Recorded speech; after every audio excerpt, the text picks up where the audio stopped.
എല്ലാവർക്കും പുതിയൊരു വീഡിയോയിലേക്ക് സ്വാഗതം. അപ്പോൾ കുറച്ച് ദിവസമായിട്ട് നമ്മൾ വീഡിയോസൊക്കെ ചെയ്തിട്ട്, അപ്പോൾ ഇന്നത്തെ വീഡിയോ എന്ന് വെച്ചാൽ നമ്മളുടെ ഒരു കൂൺ ഷെഡിൽ കണ്ടിന്യൂസ് ആയിട്ട് ഇങ്ങനെ നമ്മൾ കൂൺ കൃഷി ചെയ്തുകൊണ്ടേയിരിക്കാൻ പാടില്ല. അങ്ങനെ ചെയ്യുമ്പോൾ പ്രാണികളുടെ ശല്യങ്ങൾ കൂടും. അങ്ങനെ ഏകദേശം ഒരു 3 മാസം വരെയാണ് ഒരു റൂമിൽ അല്ലെങ്കിൽ ഒരു ഷെഡിൽ നമ്മൾ കൂൺ കൃഷി ചെയ്യാൻ പാടുള്ളൂ. അത് കഴിഞ്ഞ് കുറച്ച് നാൾ, ഒരു മാസമെങ്കിലും ആ റൂം ഒന്ന് വെറുതെ ജസ്റ്റ് ഒന്ന് ഫ്രീ ആയിട്ട് വെക്കുക, ക്ലീൻ ചെയ്തതിന് ശേഷം അത് കഴിഞ്ഞിട്ട് ഹ്യൂമിഗേഷൻ ചെയ്യുക. നമ്മൾ ഫോർമാലിനും പൊട്ടാസ്യം പെർമാഗ്നേറ്റും ചേർത്തിട്ടൊന്ന് പുകയ്ക്കുന്ന ഒരു പരിപാടിയുണ്ട്. അങ്ങനെയൊക്കെ പുകയ്ക്കണം. അപ്പോൾ റൂം ക്ലീൻ ചെയ്യലും ഒക്കെയാണ് ഇന്നത്തെ വീഡിയോ എന്ന് പറഞ്ഞാൽ, ഞാൻ ഒരു മാസമൊന്നും റൂം ഫ്രീ ആയിട്ട് ഇട്ടില്ല കേട്ടോ. കാരണം ആ ഒരു റൂമിലാണ് നമ്മൾ കൂൺ കൃഷി ചെയ്യുന്നത്. പിന്നെ ഡാർക്ക് റൂമായിട്ടുള്ള വേറൊരു റൂമാണ് ഉള്ളത്. അതിൽ നമുക്ക് കാറ്റ്, വായുസഞ്ചാരമൊന്നും നമുക്ക് ചെയ്യാൻ പറ്റില്ല, കാരണം അതിൽ വിൻഡോസ് ഒന്നുമില്ല. പിന്നെ നമ്മുടെ അടുക്കളയുടെ തൊട്ട് പുറകിലാണ്. അപ്പോൾ നമ്മുടെ കൂൺ കൃഷിക്ക് പറ്റിയ ഒരു ഹാർവെസ്റ്റിംഗ് റൂമായിട്ട് നമുക്കത് നോക്കാൻ പറ്റില്ല. അതൊരു ഡാർക്ക് റൂമാക്കിയേ നമുക്കത് ചെയ്യാൻ പറ്റുള്ളൂ. അപ്പോൾ ഞാൻ ഇത് കുറച്ച് ദിവസം മാത്രം പൂട്ടിയിട്ട് ക്ലീൻ ചെയ്തു. അപ്പോൾ ഈ ഇൻട്രോ എടുക്കുന്നത് ഇതൊക്കെ കഴിഞ്ഞിട്ടുള്ളൊരു ദിവസമാണ് ഞാൻ ഇൻട്രോ എടുക്കുന്നത്. അപ്പോൾ എങ്ങനെയാണ് റൂം ക്ലീൻ ചെയ്യുന്നതെന്നും ബെഡുകളൊക്കെ എടുത്ത് മാറ്റുന്നതും ഒക്കെയാണ് ഇന്നത്തെ വീഡിയോ. അപ്പോൾ എല്ലാവരും വീഡിയോ പോയി കാണുക. ജസ്റ്റ് കുറച്ച് നേരം വീഡിയോ കണ്ടിട്ട് അപ്പോൾ തന്നെ സംശയമായിട്ട് ഫോൺ വിളിക്കരുത്. നമ്മളുടെ എല്ലാ വീഡിയോയിലും കൂൺ കൃഷിനെ കുറിച്ചുള്ള എല്ലാ കാര്യങ്ങളും വിശദമായിട്ട് പറഞ്ഞു തരുന്നുണ്ടെന്നുള്ള വിശ്വാസം എനിക്കുണ്ട്. മാക്സിമം നമ്മളുടെ വീഡിയോസ് എല്ലാവരും കാണാൻ ശ്രമിക്കുക. വീഡിയോസ് കണ്ടതിന് ശേഷം അതിലൊന്നും ഞാൻ പറയാത്ത കാര്യങ്ങളൊക്കെ ആണെങ്കിൽ നമ്മളുടെ നമ്പറിൽ വിളിച്ച് ചോദിക്കുക. അല്ലാണ്ട് ഒന്നേന്ന് തുടങ്ങിയുള്ള കാര്യങ്ങൾ ചില ചേച്ചിമാരൊക്കെ വിളിച്ചിട്ട് ഒന്നേന്ന് തുടങ്ങിയുള്ള കാര്യങ്ങൾ എന്നോട് ചോദിക്കും. ചില സമയങ്ങളിൽ ഞാൻ തിരക്കിലാണെങ്കിലും ഞാൻ പറഞ്ഞു കൊടുക്കാറുണ്ട്. പക്ഷേ എപ്പോഴും പറഞ്ഞു തന്നതിനേക്കാളും കുറച്ചും കൂടി നല്ലത് നമ്മൾ കുറച്ച് കാര്യങ്ങളൊക്കെ കണ്ട് മനസ്സിലാക്കി വീഡിയോയിലായിരിക്കുമല്ലോ കുറച്ചും കൂടി ഉപകാരപ്രദം. അപ്പോൾ മിക്ക വീഡിയോസും കണ്ട് അതിലൊന്നും നിങ്ങൾക്ക് പറയാത്ത എന്തെങ്കിലും കാര്യങ്ങളുണ്ടെങ്കിൽ വിളിച്ച് ചോദിക്കുക ഏട്ടാ. അപ്പോൾ എല്ലാ വീഡിയോസും കാണാൻ ശ്രമിക്കുക, വീഡിയോ മുഴുവനായിട്ട് കാണാൻ ശ്രമിക്കുക. അപ്പോൾ എല്ലാവരും പോയി വീഡിയോ കണ്ടിട്ട് വരും. അപ്പോൾ ഇന്ന് നമ്മുടെ ഹാർവെസ്റ്റിംഗ് റൂം ക്ലീൻ ചെയ്യാണ്. അപ്പോൾ കുറച്ച് ദിവസമായിട്ട് ഞാൻ റൂമിൽ കയറിയിട്ട് കൂൺ ബെഡുകൾക്കൊന്നും വെള്ളം സ്പ്രേ ചെയ്തൊന്നും കൊടുത്തില്ല കേട്ടോ. എന്നാലും കൂൺ വിരിഞ്ഞിട്ടുണ്ടായിരുന്നു, കാരണം ഒരുപാട് ബെഡുകൾ മാറ്റാനുള്ള സമയമായി. ഇന്ന് ഞാനിവരെ പറക്കുകയാണ്. ഇത് നമ്മുടെ പുതിയ ബെഡാണ് കേട്ടോ.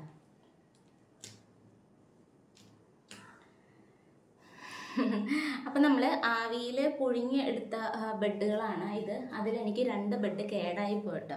അത് ഇവിടെ ഇങ്ങനെ ഇരിക്കുന്നുണ്ട് കണ്ടോ. ഈ 2 ബെഡും കേടായി പോയി. അപ്പോൾ ഈ 2 ബെഡ് കേടായി പോകാനുള്ള കാരണം എന്താണെന്ന് വെച്ചാൽ, ഇന്ന് ഞാൻ ആവിയിൽ പുഴുങ്ങി ടെറസിൻ്റെ മുകളിൽ വെച്ച് വൈകുന്നേരമായപ്പോൾ മടിയായി. എനിക്ക് ബെഡ് കെട്ടാനുള്ള മടി വന്നപ്പോൾ ഞാൻ എല്ലാ ഷീറ്റും കൂടി മൂടി വെച്ചു. പിറ്റേ ദിവസം ചെയ്യാമെന്ന് വെച്ച് അങ്ങനെ മൂടി വെച്ചിട്ട് പിറ്റേ ദിവസം ഉച്ചയ്ക്ക് ശേഷം അവരൊന്നും കൂടി ഉണക്കിയതിന് ശേഷം ഞാൻ ചെയ്ത ബെഡാണത്. അതുകൊണ്ടായിരിക്കാം ഇത് കേടായിപ്പോയത്. ഒരു ദിവസം മൊത്തം, അപ്പോൾ നൈറ്റ് മൊത്തം ഞാൻ മൂടി വെച്ചു. അപ്പോൾ അതിൽ ചില അണുക്കളൊക്കെ കയറിയിട്ടുണ്ടാവാം. ഇത് സ്റ്റെറിലൈസേഷൻ ശരിയല്ലാത്തത് കൊണ്ടാണ് ഇങ്ങനെ വരുന്നത് കേട്ടോ. കണ്ടോ, മൊത്തം ബ്ലാക്കായി പോയി. ആ ഒരു സൈഡ് മാത്രമേ ആയിട്ടുള്ളൂ. അപ്പം ഇത് നമ്മളെടുത്ത് കളയാണ്. ഈ 2 ബെഡും എടുത്ത് നമ്മൾ കളയാണ്. എന്താ, ആ 2 ബെഡും എടുത്ത് നമ്മൾ കളയും. അപ്പോൾ സ്പ്രേ ചെയ്തില്ലെങ്കിൽ പോലും ഒരു പാക്കറ്റിനുള്ള മഷ്റൂംസൊക്കെ വിരിഞ്ഞിട്ടുണ്ടായിരുന്നു കേട്ടോ. അപ്പോൾ അതൊക്കെ ഞാനൊന്ന് പറിക്കാമെന്ന് വിചാരിച്ചു. ഇതെല്ലാം എടുത്ത് മാറ്റുമ്പോൾ എനിക്ക് ഭയങ്കരമായിട്ട് സങ്കടമുണ്ട് കേട്ടോ. കാരണം ഒരുപാട് കഷ്ടപ്പെട്ട് നമ്മൾ ചെയ്തതാണല്ലോ. എന്നാലും നമുക്ക് വരുമാനം കിട്ടി, ലാഭം കിട്ടി. എന്നാലും ഇനി ഇതുപോലെ തന്നെ ബെഡുകൾ നിറക്കണമല്ലോ എന്ന് വിചാരിക്കുമ്പോൾ ഒരു സങ്കടം. അപ്പോൾ ഇതൊക്കെ ഏകദേശം 3 മാസത്തോളം ആയ ബെഡുകളാണ് കേട്ടോ. എന്നാലും അതിൽ നിന്ന് ഓരോന്നും വന്നുകൊണ്ടേ ഇരിക്കുന്നുണ്ട്. നമ്മൾ സ്പ്രേ ചെയ്ത് കൊടുത്തിരുന്ന നല്ല രീതിയിൽ എനിക്ക് മഷ്റൂംസൊക്കെ കിട്ടിയാണ്. പക്ഷേ അത് കാലാവധി കഴിഞ്ഞപ്പോൾ മടി വന്നു. നമുക്ക് ഈ ഒരു വർക്കിന് മടി ഒട്ടും പാടില്ല. അപ്പോൾ ഇതൊക്കെ നമ്മുടെ പഴയ ബെഡുകളാണ്. ഈ പഴയ ബെഡുകളൊക്കെ നമ്മൾ കളയാന്ന് വെച്ചാൽ ഇതിൽ നിന്ന് നമുക്ക് ഇടക്കിടക്ക് ചെറിയ കൂണുകൾ കിട്ടുന്നുണ്ട്. നമുക്ക് ഇപ്പുറത്തെ സൈഡിൽ പുതിയ ബെഡുകൾ വെക്കാം. അപ്പം ഇന്ന് നമ്മൾ ഹ്യൂമിഗേറ്റ് ചെയ്യാൻ പോവാണ്. അപ്പോൾ ഈ ബെഡുകളൊക്കെ കളയാമെന്ന് ഞാൻ വിചാരിക്കുകയാണ്. കളഞ്ഞില്ലെങ്കിലും എടുത്ത് വെക്കാം. ചിലപ്പോൾ അവരിൽ നിന്ന് നമുക്ക് കുറച്ച് കൂണ് കിട്ടിയിട്ടുണ്ട്. വെള്ളം സ്പ്രേ ചെയ്യാണ്ടിരുന്നതുകൊണ്ടാണ് അവർ ഇപ്പോൾ ഒത്തിരി ഇതായിട്ട് നിൽക്കുന്നത്. ചെറിയ രീതിയിൽ മുട്ടുകളൊക്കെ നിൽക്കുന്നുണ്ട്. അപ്പോൾ അതൊക്കെ ഞാനെടുത്ത് കളയും. പിന്നെ വന്നതിന് ശേഷം ഒന്നും കൂടി വരുന്ന നല്ല രീതിയിലൊന്ന് ആക്കി എടുക്കണം. അപ്പോൾ ഇവരൊക്കെ എടുത്ത് നമുക്ക് ഡാർക്ക് റൂമിൽ വെക്കാം. പുതിയ ബെഡ് എടുത്ത് ഡാർക്ക് റൂമിലും പഴയ ബെഡുകൾ ഞാൻ കട്ടിലടിയിലാണ് വെക്കാൻ പോകുന്നത്. അതിനുശേഷം ബ്ലീച്ചിങ് പൗഡറും ഡെറ്റോളൊക്കെ ഇട്ട് ഈ റൂം മൊത്തം നമ്മൾ കഴുകിയതിന് ശേഷം രാത്രി ഫോർമാലിനും പൊട്ടാസ്യം പെർമാംഗനേറ്റും കൂടി ചേർത്ത് നല്ല രീതിയിൽ പുകയിക്കാം. അപ്പോൾ ആ പുക നമ്മൾ ശ്വസിച്ചുവിടാം. അപ്പോൾ നമ്മൾ വീടിനകത്താണ് നമ്മൾ ചെയ്യുന്നതുകൊണ്ട് ഈ പുക നമ്മൾ ശ്വസിക്കാൻ ബുദ്ധിമുട്ടോ കുഞ്ഞും കൂടി ഉള്ളതുകൊണ്ടാണ് ഞാൻ ഇതുവരെ ഈ റൂം അങ്ങനെ ഫുമിഗേറ്റ് ചെയ്തിട്ടില്ല. അപ്പോൾ നമ്മൾ പോകുന്നതിന് തൊട്ട് നിമിഷത്തിന് മുമ്പ് ആ പൊട്ടാസ്യം പെർമാംഗനേറ്റ് ഫോർമാലിനും കൂടി മിക്സ് ചെയ്ത് ഞാനിവിടെ പുകച്ച് റൂമൊക്കെ പൂട്ടിയിട്ട് ഞങ്ങൾ പോകും. പിന്നെ പോയി വന്നതിന് ശേഷം ഈ ബെഡുകൾ നമ്മളെടുത്ത് വെക്കുള്ളൂ. അപ്പോൾ നമുക്കിത് ക്ലീൻ ചെയ്യലും ഒക്കെയാണ് ഇന്നത്തെ പരിപാടി എന്ന് പറഞ്ഞാൽ. ഇതൊക്കെ എടുത്ത് നമുക്ക് ഡാർക്ക് റൂമിൽ വെക്കണം. അപ്പം ഇത് നമുക്ക് പാക്ക് ചെയ്യാം. എന്തോരം ഉണ്ടെന്ന് നമുക്ക് നോക്കാട്ടെ. അപ്പം നമ്മൾ പാക്ക് ചെയ്യുമ്പോൾ ശ്രദ്ധിക്കേണ്ട കുറച്ച് കാര്യങ്ങളുണ്ട് കേട്ടോ. കൂണിൻ്റെ ഉള്ളിൽ പ്രാണികളുണ്ടോയെന്നോ അല്ല ഓറഞ്ച് കളറിലെ പുഴുക്കളുണ്ടോയെന്നോ ഒക്കെ ശ്രദ്ധിക്കാം കേട്ടോ. പിന്നെ ഇങ്ങനെ ചെറിയ രീതിയിൽ ഇങ്ങനെ വെള്ളം കൂടുതലായിട്ട് ഇങ്ങനെ അലുത്ത് നിൽക്കുമല്ലോ, ആ മഷ്റൂം ഒരിക്കലും നമ്മൾ കഴിക്കാനോ അല്ല മറ്റുള്ളവർക്ക് കൊടുക്കാനോ ഞാൻ നിന്നിട്ടില്ല. ഞാൻ കൂണാണല്ലോ മാക്സിമം നല്ലത് നോക്കി നമ്മൾ സെയിൽ ചെയ്യാനാണ് ഞാൻ ശ്രമിക്കുന്നത്. നിങ്ങൾ എടുക്കുമ്പോഴും ആ രീതിയിൽ ചില ദിവസങ്ങളിൽ വെള്ളം സ്പ്രേ ചെയ്ത് കൂടുമ്പോൾ കൂണിൻ്റെ അടിഭാഗം ഇങ്ങനെ അലുത്തലുത്തിരിക്കുന്നുണ്ടാവും. അത് നമ്മൾ മാക്സിമം കളയാറാണ് ഉള്ളത് കേട്ടോ. അപ്പം ഞാൻ നല്ല തണ്ട് നോക്കിയുള്ള ഭാഗങ്ങൾ കട്ട് ചെയ്ത് കളഞ്ഞ് നല്ലത് നോക്കി മാത്രം പാക്ക് ചെയ്യുകയാണ്. അപ്പോൾ ഏകദേശം ഒരു 175 ഗ്രാമോളമാണ് എനിക്ക് കിട്ടിയത്. 200 ഗ്രാം കണക്കാക്കി കിട്ടിയില്ല. അപ്പോൾ 175 ഗ്രാം 75 രൂപയ്ക്ക് നമ്മൾ കൊടുത്തു. 200 ഗ്രാം 100 രൂപയ്ക്കാണ് കൊടുക്കുന്നത് കേട്ടോ. കടകളിലായാൽ പോലും 200 ഗ്രാം 100 രൂപയ്ക്കാണ്. നമ്മൾ കടകളിൽ കൊടുക്കാൻ നമുക്ക് തികയാറില്ല കേട്ടോ. മാക്സിമം ചേട്ടായി തന്നെ ചേട്ടായിയുടെ പരിചയത്തിലുള്ള വീടുകളിലാണ് ചേട്ടായി കൊണ്ട് കൊടുക്കുന്നത്. പിന്നെ നമ്മൾ അറിഞ്ഞ് വന്ന വീടിൻ്റെ അടുത്തൊക്കെ വന്ന് വാങ്ങുന്നവരായാലും നമ്മൾ 200 രൂപയ്ക്ക് തന്നെയാണ് കൊടുക്കുന്നത് കേട്ടോ. അപ്പോൾ ഏകദേശം ഇത്രയാണ് നമുക്ക് കറക്റ്റായിട്ട് കിട്ടിയിട്ടുള്ളത്. ആ പാത്രത്തിലുള്ള മൊത്തം വേസ്റ്റാണ്. ഞാനും എടുക്കില്ല കേട്ടോ, അത് കളയും. കാരണം കൂണിൻ്റെ ഉൾഭാഗം ചെറിയൊരു പൂപ്പൽ മാതിരിയുണ്ട്. അപ്പം അത്ര നമ്മൾ കളയും. അതൊന്നും നഷ്ടമായിട്ട് നോക്കണ്ട, നല്ലത് മാത്രം നമ്മൾ എടുക്കുക കേട്ടോ. അപ്പോൾ നമ്മുടെ പഴയ ബെഡുകളൊക്കെ ഏകദേശം കുറച്ചൊക്കെ മാറ്റിയിട്ടത്. ഈ ഉറിയിലുണ്ടായിരുന്ന പഴയ ബെഡുകളൊക്കെ മാറ്റി. ഉറി അങ്ങനെ തന്നെ ഇടും കേട്ടോ. എന്നിട്ട് നമ്മൾ കഴുകാൻ നേരത്ത് റൂം കഴുകാൻ നേരത്ത് ഉറിയൊക്കെ നല്ല രീതിയിൽ ഈ കയറൊക്കെ നമ്മൾ കഴുകിയെടുക്കണം. അല്ലെങ്കിൽ പിന്നെ കെട്ടാനും അഴിക്കാനൊക്കെ ഭയങ്കര ബുദ്ധിമുട്ടായിരിക്കുമല്ലോ. അപ്പോൾ ഈ ബെഡുകളൊക്കെ നമുക്ക് വേണമെങ്കിൽ കളയാം കേട്ടോ. ഇതൊക്കെ ഒരുവിധം നല്ല രീതിയിൽ നമ്മൾ മാക്സിമം യൂസ് ചെയ്ത് ഈ ഒരു ബെഡ് ലാഭവും വരുമാനവും ഒക്കെ നമുക്ക് ഇതിൽ നിന്ന് കിട്ടിയിട്ടുണ്ട്. നമ്മൾ ചിലവാക്കിയതെല്ലാം ഇതിൽ നിന്ന് കിട്ടിയിട്ടുണ്ട്. നമ്മളിപ്പോൾ ഇതൊക്കെ ഇനി പ്രസ് ചെയ്യാനുണ്ട്. ഇതൊക്കെ ഒരു ടെക്നിക്കാണ് കേട്ടോ. ഒരുവിധം നമ്മൾ കൂണ് ആയി കിട്ടിക്കഴിഞ്ഞാൽ പിന്നെ നമ്മുടെ ഈ ഒരു ബെഡ് ഉണ്ടല്ലോ നിസ്സാരം വെയിറ്റ് ആയിരിക്കും. കണ്ടോ, ഇതൊരു നിസ്സാരം വെയിറ്റാണ്. ഇത് ചിലപ്പോൾ ഒരു 200 ഗ്രാമേ ഇത് ഉണ്ടാവുള്ളൂ. ഇതിൻ്റെ ഉള്ളിൽ കണ്ടോ കൂൺ ആയി നിൽക്കുന്നുണ്ട്. അപ്പോൾ കവർ ഇത്രയും ലൂസാവും. നമ്മൾ ഈ ഒരു കവർ നിറച്ചായിരിക്കുമല്ലോ നമ്മൾ ബെഡ് കെട്ടുന്നത്. അപ്പോൾ അത് നേരെ ലൂസായി കവർ ഇത്ര ആയിട്ടുണ്ടാവും നമ്മുടെ ബെഡ്.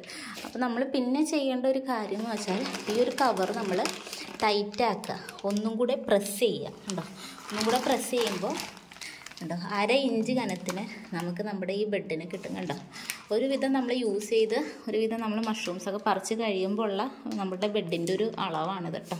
ഇത്രയും പ്രസ് ചെയ്ത് ഒന്നും കൂടി നമ്മൾ സ്പ്രേ ഒക്കെ ചെയ്യുമ്പോൾ ചിലപ്പോൾ നമുക്ക് കൂണുണ്ടാവാൻ ചാൻസ് ഉണ്ട്. നമ്മുടെ റൂമിൽ സ്ഥലം ഉണ്ടെങ്കിൽ മാത്രം അങ്ങനെ ചെയ്താൽ മതി. സ്ഥലം ഇല്ലാത്ത പക്ഷം ഇതേ രീതിയിലുള്ള ഈ ബെഡുകൾ നമുക്ക് കളയാം കേട്ടോ. നമ്മൾ വെള്ളം ഒഴിക്കാണ്ടിരുന്നിട്ട് ഒരു ബെഡ് കരിഞ്ഞു പോയിട്ടുണ്ട്. കണ്ടോ, ഒരു ബെഡിലെ ചെറിയ മുട്ടുകൾ വരും, ഇനിയും വരാൻ ചാൻസ് ഉണ്ട്. വന്നത് നമ്മൾ വെള്ളമൊന്നും ഒഴിക്കാണ്ടിരുന്നപ്പോൾ അത് കരിഞ്ഞു പോയതാണ് ആ കാണുന്നത് കേട്ടോ. പിന്നെ വേറെ മുട്ടുകൾ വരികയാണിത്. പക്ഷെ ഇതൊന്നും നമ്മളിപ്പോൾ നോക്കില്ല. നമ്മൾ കണ്ടോ, അതും പുതിയ മുട്ട് വരികയാണ് ഇവിടെ. പക്ഷേ ഈ ബെഡിൽ നിന്ന് നമുക്ക് കുറച്ചും കൂടി കിട്ടാൻ ചാൻസ് ഉണ്ടെന്ന് എനിക്ക് തോന്നുന്നു. അതുകൊണ്ടാണ് ഞാനിപ്പോൾ ഇതെടുത്ത് കട്ടിലിൻ്റെ അടിയിലാണ് വെക്കുന്നത്. വന്നതിന് ശേഷം ഡാർക്ക് റൂമിലോട്ട് മാറ്റാം. ഡാർക്ക് റൂമിനുള്ളത് ഈ റൂമിലോട്ട് മാറ്റും നമ്മൾ. ഇത് പുതിയ ബെഡുകളാണ് കേട്ടോ. അപ്പോൾ പുതിയ ബെഡിൽ നമ്മൾ ആവി വെച്ച് ചെയ്ത് ചില ബെഡുകളിൽ ഇതുണ്ടോ ചെറിയ പച്ചപ്പ് മാതിരി കണ്ടിട്ടുണ്ട്. അപ്പോൾ അതൊന്ന് ശരിയാക്കി എടുക്കണം. ഇനി നമ്മൾ ചിലപ്പോൾ നമ്മൾ പോയി വരുമ്പോഴേക്കും ഈ ചെറിയ പച്ചപ്പ് ചിലപ്പോൾ കൂടാൻ ചാൻസ് ഉണ്ട്. അതെന്തായാലും നമുക്ക് നോക്കാം, എവിടം വരെ പോകും നോക്കാം. അപ്പോൾ ഇങ്ങനെ ചെറിയ പ്രാണികളും ബെഡുകളിലൊക്കെ ചെറിയ പ്രാണികളൊക്കെ കയറാനുള്ള കാരണം എന്ന് വെച്ചാൽ ഏകദേശം ഒരു 3 മാസത്തോളമായി അവിടെ ഒരുപാട് മാറാമ്പലും കാര്യങ്ങളൊക്കെ ഉണ്ട്, എട്ടുകാലികളൊക്കെ ഉണ്ട്, അവിടെ കൊതുകൊക്കെ നടപ്പുണ്ട്. അപ്പോൾ നമ്മളൊന്ന് ഹ്യൂമിഗേറ്റ് ചെയ്ത് കഴിഞ്ഞാൽ, ഒന്ന് പുകച്ച് കഴിഞ്ഞാൽ ഈ പ്രാണികളുടെയും ഉറുമ്പിൻ്റെയൊക്കെ ശല്യങ്ങൾ ഇല്ലാണ്ടിരിക്കും. പിന്നെ അതേമാതിരി ആ ഒരു ഹോള് കണ്ടോ, ആ ഹോൾ അടച്ചേക്കണ മാതിരി ഇത് അവിടുത്തെ ആ ഹോള് നമ്മൾ അടക്കണം. എന്നാൽ മാത്രമേ പുറത്തുനിന്നുള്ള പ്രാണികൾ അകത്തേക്ക് കയറാണ്ടിരിക്കുള്ളൂ. ബാക്കി ഈ ജനാല ഫുൾ ടൈം നമ്മൾ തുറന്നിട്ടിട്ടുണ്ടാവും കേട്ടോ. പക്ഷേ ഈ ഒരു നെറ്റിൽ കൂടി പ്രാണികൾക്കൊന്നിനും വരാൻ പറ്റില്ല. ഈ ഒരു നെറ്റാണ് നമ്മൾ വാങ്ങേണ്ടത് കേട്ടോ. കണ്ടോ, ഇതൊരു മീറ്ററിന് 100 രൂപയാണ് ഈ ഒരു നെറ്റിൻ്റെ റേറ്റ് കേട്ടോ. പിന്നെ നമുക്ക് ഈ ബെഡ് മൊത്തം എല്ലാം സേഫായിട്ടെടുത്ത് മാറ്റിയതിന് ശേഷം പിന്നത്തെ പരിപാടി പിന്നെ കാണാം.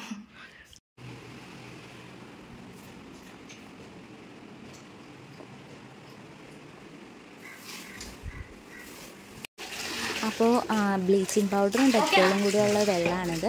ബ്ലീച്ചിങ് പൗഡർ ഉണങ്ങി കഴിയുമ്പോൾ ചെറിയ ചെറിയ പൊടി പോലെ ഉണ്ടാവും കേട്ടോ നമ്മുടെ തറകളിലൊക്കെ. അത് ഇടയ്ക്കിടയ്ക്ക് നമ്മൾ ക്ലീനാക്കി വരുമ്പോൾ അതങ്ങ് പൊയ്ക്കോളും. ഒറ്റയടിക്ക് ബ്ലീച്ചിങ് പൗഡർ അങ്ങ് ഇല്ലാണ്ടാക്കി കളയണ്ട, അതിൽ കിടന്നോട്ടെ ആ റൂമിൽ.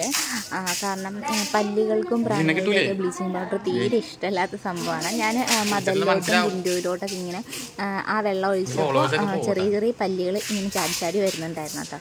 അപ്പോൾ ആ ഒരു പല്ലിശല്യം ഇല്ലാണ്ടാവാൻ നല്ലതാണ്. പല്ലിശല്യം മാത്രമല്ല, പ്രാണികളായാലും ഉറുമ്പുകളായാലും ഇങ്ങനെ ഹ്യൂമിഗേറ്റ് കൂടി ചെയ്ത് കഴിയുമ്പോൾ കുറച്ചധികം നാളത്തേക്ക് പ്രാണികളുടെ ശല്യങ്ങളൊന്നും ഉണ്ടാവില്ല. 3 മാസത്തിൽ ഇങ്ങനെ ചെയ്യുന്നത് നമ്മുടെ കൂൺ ബെഡുകൾക്ക് ആരോഗ്യത്തോടെയൊക്കെ നല്ല രീതിയിൽ കൂണുണ്ടാവാനും ഒക്കെ നല്ല സഹായിക്കുന്ന ഒന്നും സംഭവമാണ് കേട്ടോ. ഇങ്ങനെ ക്ലീൻ ചെയ്യുന്നത്, ഇടയ്ക്കിടയ്ക്ക് ക്ലീൻ ചെയ്യുന്നത്. അപ്പോൾ നമ്മളുടെ ഷെൽഫിൻ്റെ അകത്തും ഇനി നമ്മൾ മിൽക്കി മഷ്റൂമാണ് ചെയ്യുന്നതല്ലോ. അപ്പോൾ ഈ ഷെൽഫിലൊക്കെ വെക്കാമെന്നാണ് ഞാൻ വിചാരിക്കുന്നത്. നമുക്ക് ഷെൽഫില്ലെങ്കിലും ഉറിയിൽ തന്നെ നമുക്ക് ചെയ്തെടുക്കാം. അപ്പോൾ കുറച്ച് സ്റ്റൂളുകളും കൂടിയുണ്ട്. അപ്പോൾ സ്റ്റൂളുകളിലൊക്കെ ആയിട്ട് വെച്ചതിന് ശേഷം പിന്നെ നമ്മൾ ഉറിയിലാണ് കെട്ടിത്തൂക്കി വെക്കുന്നത് കേട്ടോ മിൽക്കി മഷ്റൂം. അപ്പോൾ നമ്മൾ ഉറി കെട്ടി വെച്ചിരിക്കുന്ന ആ ഒരു കയറായാലും ആ കയറ് കെട്ടിയിട്ടേക്കുന്ന കമ്പായാലും കോലിലാണ് നമ്മൾ കെട്ടി വെച്ചേക്കുന്നത് കേട്ടോ. എല്ലാം ക്ലീൻ ചെയ്ത് പിന്നെ ഒരു 2-4 ദിവസം കഴിഞ്ഞ് തുറന്ന് നോക്കിയപ്പോൾ അത് നല്ല രീതിയിൽ ഉണങ്ങി കിടപ്പുണ്ട് കേട്ടോ. നമ്മളൊന്ന് എറണാകുളത്തൊക്കെ പോയി, ന്യൂ ഇയറിന് മുമ്പുള്ള വീഡിയോ ആണ് കേട്ടോ ഇത്. അപ്പോൾ ഉണങ്ങിയതിന് ശേഷത്തെ ഒരു സംഭവമാണ്. പിന്നെ അടുത്ത സ്റ്റെപ്പാണത്. ഇത് പൊട്ടാസ്യം പെർമാഗ്നേറ്റ് ആണ്. ഒരു പാക്കറ്റിന് 20 രൂപയാണ് കേട്ടോ. അപ്പോൾ ചേട്ടായി 2 പാക്കറ്റ് വാങ്ങിച്ചിട്ട് വന്നു. ഇതിക്ക് മുമ്പ് നമ്മൾ വാങ്ങിച്ചപ്പോൾ ഒരു പെട്ടിയായിട്ടാണ് നമുക്ക് കിട്ടിയത് കേട്ടോ. അതിനെന്തോ 50 രൂപ എന്തോ ആയിരുന്നു. അപ്പോൾ എനിക്ക് ഇതാണ് കുറച്ചും കൂടി ലാഭമായിട്ട് തോന്നിയത്. പിന്നെ നമ്മൾ അനാവശ്യമായിട്ട് വെറുതെ ചിലവായി കളയില്ലല്ലോ. പൊട്ടാസ്യം പെർമാഗ്നേറ്റ് ഒരു ചിരട്ടയിൽ ഇങ്ങനെ ഓരോ പാക്കറ്റ് വീതം പൊട്ടിച്ചെടുത്തിട്ടുണ്ട്. നമ്മുടെ ഒരു ചെറിയ റൂമായതുകൊണ്ട് തന്നെ 2 ചിരട്ടയിൽ മതി. രണ്ടും ഓരോ മൂലയ്ക്ക് കൊണ്ട് വെച്ചതിന് ശേഷം ഫോർമാലിൻ ഒഴിക്കുക കേട്ടോ. ഞാൻ അളന്നൊന്നും ഒഴിക്കുന്നില്ല. പൊട്ടാസ്യം പെർമാഗ്നേറ്റിൻ്റെ തൊട്ട് മുകളിൽ വരെ നിൽക്കുന്ന അത്ര നമ്മൾ ഫോർമാലിൻ ഒഴിച്ച് ഓടിക്കളഞ്ഞിട്ടോ ഞാൻ. കാരണം ഈ ഒരു സ്മെല്ല് നമുക്ക് കണ്ണിനൊക്കെ ഒന്നും അത്ര നല്ലതല്ല. ആ പുക നമ്മൾ ശ്വസിക്കുന്നത് ഇതിങ്ങനെ പയ്യെ ഇങ്ങനെ തിളച്ച് വരുമ്പോൾ ചെറിയ രീതിയിൽ പുക ഇങ്ങനെ വന്നുകൊണ്ടേയിരിക്കും. നിങ്ങൾക്ക് കാണാൻ പറ്റുന്നൊന്നും അറിയില്ല, ചെറിയ രീതിയിൽ പുക വരുന്നുണ്ട്. അപ്പോൾ ഇതാണ് നമ്മുടെ ഹ്യൂമിഗേഷൻ എന്ന് പറയുന്നത്. നമ്മൾ റൂമൊക്കെ പൂട്ടിയിട്ട് ഒരു 24 മണിക്കൂറിന് ശേഷമാണ് പിന്നത്തെ സ്റ്റെപ്പ് എന്ന് പറയുന്നത് ബെഡുകൾ കൊണ്ടുവന്ന് വയ്ക്കാം. ഡാർക്ക് റൂമാണിത്. വാതിലൊക്കെ തുറന്നിട്ടുകൊണ്ടാണ് കേട്ടോ ചെറിയ വെട്ടമുള്ളത്. ഇതൊക്കെ നമ്മുടെ മിൽക്കി മഷ്റൂമാണ്. ഇതെല്ലാം നമ്മൾ ആദ്യമായിട്ടാണല്ലോ ചെയ്യുന്നത്. പിന്നെ മിൽക്കി മഷ്റൂം നമ്മൾ സൈഡുകളിലായിട്ടല്ല ഇടുന്നത്, നമ്മൾ നടുക്കും സൈഡിലും ഒക്കെ ആയിട്ടാണ് ഇടുന്നത്. അതുകൊണ്ട് പെട്ടെന്ന് നമുക്ക് ഇതിൻ്റെ ആ ഒരു വളർച്ച നമുക്കറിയാൻ പറ്റില്ല. ഇതെല്ലാം ഏകദേശം ഒരു 10 ബെഡേ ഉള്ളൂ കേട്ടോ. ഇതൊക്കെ ചിപ്പിക്കൂണാണ്. ഇതെല്ലാം നമുക്ക് നമ്മുടെ ഹാർവെസ്റ്റിംഗ് റൂമിലേക്ക് മാറ്റാം. ഒരു ദിവസം ഒരു 4 ബെഡ് എന്ന രീതിയിലാണ് ഞാൻ ചെയ്യുന്നത്. അതുകൊണ്ട് തന്നെ അധികം കേടില്ലാത്ത രീതിയിൽ നമുക്ക് ചെയ്തെടുക്കാൻ പറ്റും. ഇതാണ് നമ്മുടെ പുതിയ റൂമിൽ, പുതിയ ഹാർവെസ്റ്റിംഗ് റൂമിലേക്ക് കൊണ്ടുവന്ന് വെച്ചിരിക്കുന്ന ബെഡ്. ആകെ ഇത്ര ഉള്ളൂ. ഇനിയാണ് ഞാൻ ബെഡുകൾ കെട്ടി തുടങ്ങുന്നുള്ളൂ. നമ്മൾ ഇനിയുള്ള സ്റ്റെപ്പ് എന്ന് വെച്ചാൽ 15 ദിവസം കഴിഞ്ഞു. 15 ദിവസത്തിൽ കൂടുതലായിട്ട് 18 ദിവസത്തോളം ആയിട്ടുണ്ട്. പിന്നത്തെ സ്റ്റെപ്പ് എന്ന് വെച്ചാൽ ചെറിയ രീതിയിൽ കീറലിട്ട് കൊടുക്കാം. ചിലവർ അങ്ങ് അറ്റം വരെയും കീറാൻ പറയും. അങ്ങനെയൊന്നും വേണ്ട, ജസ്റ്റ് ഒരു ആണി കൊണ്ടായാലും കീറി കൊടുത്താൽ മതി. ജസ്റ്റ് ചെറിയൊരു ഹോൾ മതി. അതിൽ കൂടി തന്നെ നമ്മുടെ മഷ്റൂം പുറത്തേക്ക് വന്നോളൂ കേട്ടോ. നമ്മളൊരു കിറ്റിൽ നിറച്ചും വെള്ളമാക്കി വെച്ചിട്ട് ചെറിയൊരു തുളയിട്ട് കൊടുത്താൽ അതിൽ കൂടി വെള്ളം പോരില്ലേ, അതുപോലെയാണ് നമ്മുടെ കൂണുകളായാലും ചെറിയൊരു രീതിയിൽ ഹോളിട്ട് കൊടുത്തിട്ട് ഒന്ന് സ്പ്രേ ചെയ്ത് കൊടുത്താൽ മതി. അപ്പോൾ 3 ദിവസം കഴിയുമ്പോൾ ഇനി നമുക്ക് മഷ്റൂം ആയി തുടങ്ങിക്കോളും. ഇത്രയുള്ളൂ നമ്മുടെ വീഡിയോ. ഇഷ്ടപ്പെട്ടാൽ ലൈക്ക് ചെയ്യാൻ, സബ്സ്ക്രൈബ് ചെയ്യാൻ, ഷെയർ ചെയ്യാൻ.